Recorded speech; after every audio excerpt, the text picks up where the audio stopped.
Good morning.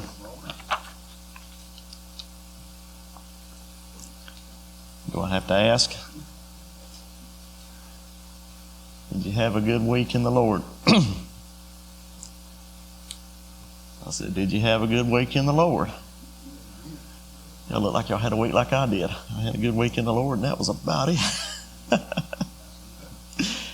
But there is no other argument. There is no other plea. It is enough that Jesus died, and that He died for me. I keep echoing this because I want to drive it home. We don't realize what we've been given yet. And that's why it's going to take us an eternity sitting at His feet thanking Him for that blood that fell on that ground. Love grew where the blood fell. There's a song titled that. Beautiful song. Flowers of hope sprang up from misery. We're in Ruth chapter 4.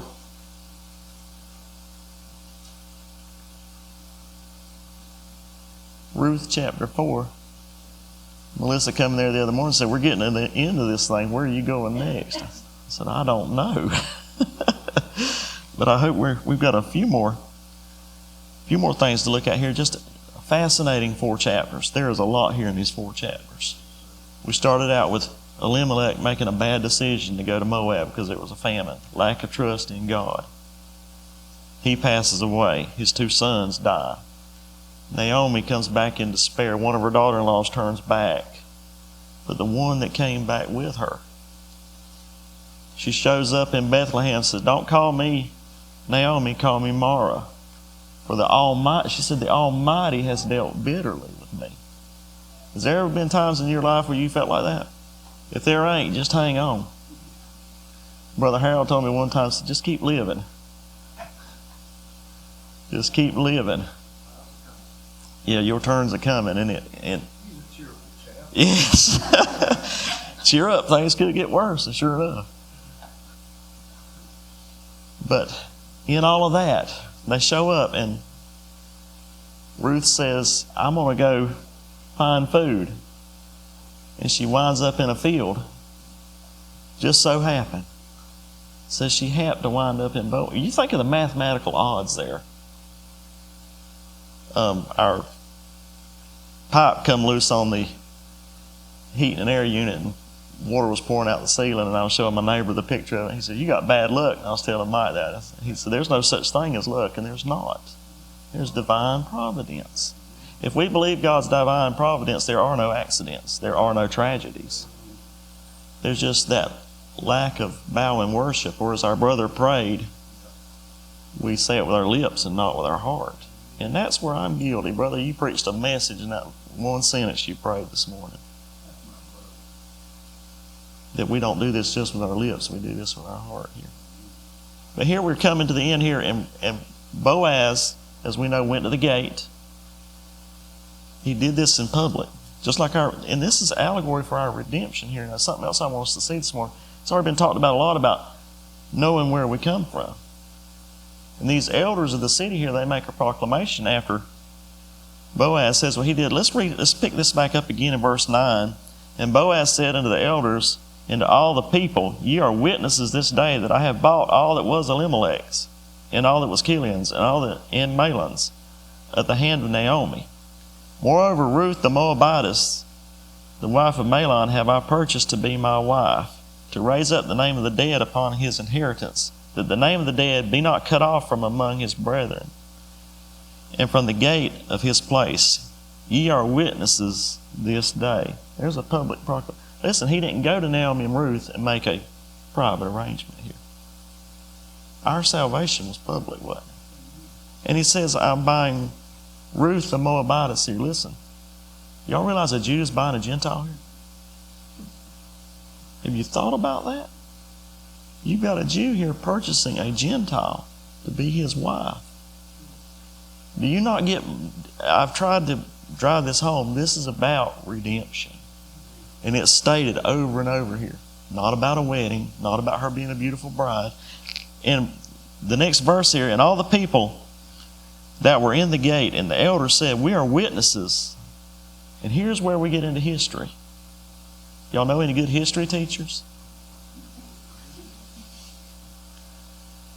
It is important. Listen, y'all notice, and I've made a habit of this to remind myself every September, I reiterate with y'all, or share with y'all, or remind with y'all the story of how God brought us here. We need to have those spiritual landmarks in our lives. So when the silence does come, when the trials does come, listen, a preacher said this about the Old Testament. Psalms teach us how to worship. Proverbs teach us how to behave. Job teaches us how to suffer. Song of Solomon, how to love. And Ecclesiastes, how to live. Do we have those anchor points? Do we know where we come from? That's what they're going to do here is they're going to point back to Genesis 38. Because see, this is a Levirate marriage.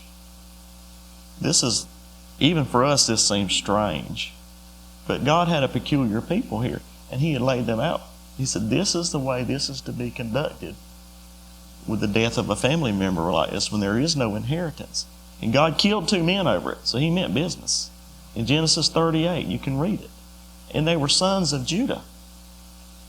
This is how David is going to be as a lion out of the tribe of Judah. That's how this all comes to be. So a little bit of history here. But in the middle of this, we have Rahab the harlot that was brought in. And we have a Moabitess woman here brought in. The marvelous grace that's been granted us that we don't get what we deserve. We're not here this morning by accident. Ruth didn't wind up in that field by accident and wind up meeting Boaz. Listen, keep your eyes on where you come from spiritually. Remember those men that God put in your life. I remember, listen, it was not an easy journey coming here. There was trials that fell across the way, and that's why we wound up here. I showed up here, we both showed up here and we looked like our ears had been gnawed off.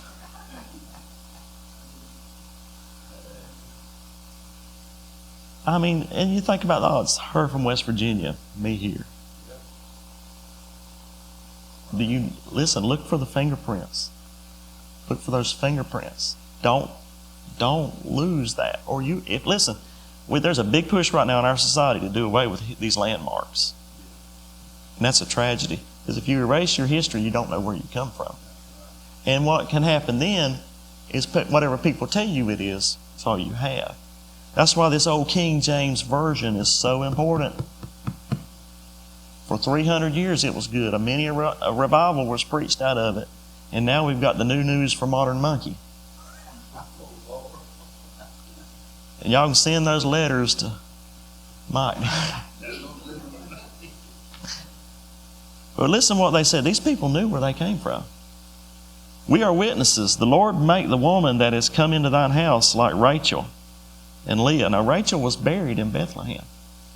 Rachel and Leah, which two did build the house of Israel, and do thou worthily in Ephratah, and be famous in Bethlehem. And let thy house be like the house of Perez, whom Tamar bare unto Judah, of the seed which the Lord shall give thee of this young woman. Do y'all know who Perez was? Well, see, about the Levirate marriage, I told you God killed those 2 men. Well, Tamar was waiting for, Judah had a 3rd son. And he told her, wait till he's old enough and I'll give you to him. Well, he didn't do that. So he went to attend a funeral and she sat by the way, they say probably to ask him for his son. Well, Judah went into her and had a son. Sounds messed up, don't it? There's some messed up stories in this Old Testament. You know why? Because it's ordinary people, sinners. That's all God has to work with. So my message to you this morning is we feel like ordinary people doing ordinary things. Try to do it the right way. Listen, Boaz is being obedient here. He's fulfilling what he is. In a time, we read that last verse in Judges. What's that last verse in Judges? It says, there was no king, and every man's doing that which is right in his own eyes. Y'all feel like that today? We've got a society where anything goes. If we say this is right, it's right. But here you have people obeying God, and God's working in their life. And a lot of times they don't even, I don't think they realize what's becoming of them. We probably won't realize what God's doing in our lives because we're just ordinary people. I want to encourage you to keep the belief, keep the faith, not be weary in well-doing. From Job, learn how to suffer. From Psalms, learn how to worship. From Proverbs, learn how to behave.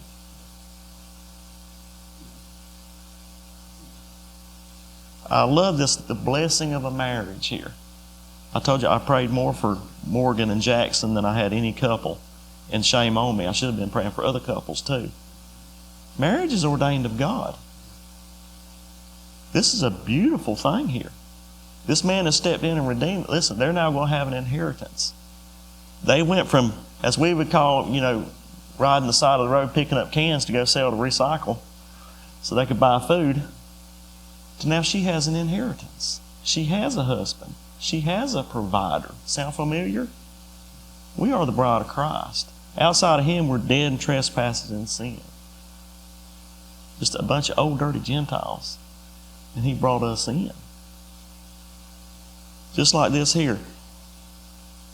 Let thy house be like the house of Perez, which Tamar bare unto Judah, unto the seed of the Lord, seed which the Lord shall give thee of this young woman. Next time we'll look at what it takes to finish this off. But in the meanwhile, listen, we live ordinary lives. And to think God's doing anything with us. Do y'all feel like that too? Am I the only one that feels like that? Lord, am I accomplishing anything?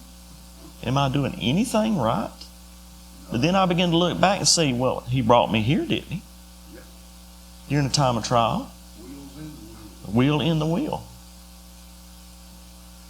Have those anchor points in your life so that the anchor will hold though the ship is battered. The anchor will hold though the sails are torn.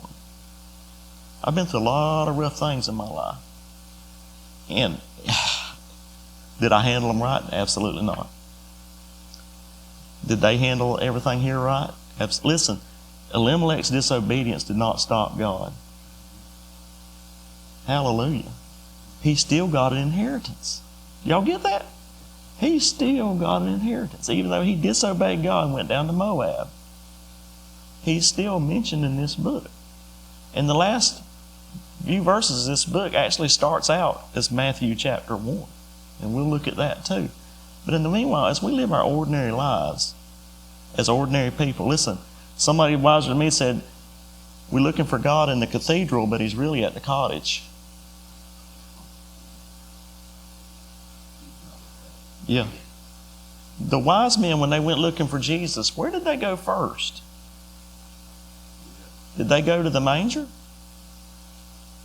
There's an old song, looking for love in all the wrong places. A lot of times we're looking for God in places where He ain't. Those wise men went to Herod's palace. Herod said, there ain't no king here, other king other than me. And if you find him, tell me where he's at. I challenge you this week, look for God in your life. Start with the Word. Hold this mirror up and look for Him. None of us are here this morning by accident. We didn't get lucky. It's divine providence. Listen, the Creator of this world loves us that much that He would purchase a Gentile as a bride. I love y'all. May the Lord bless you.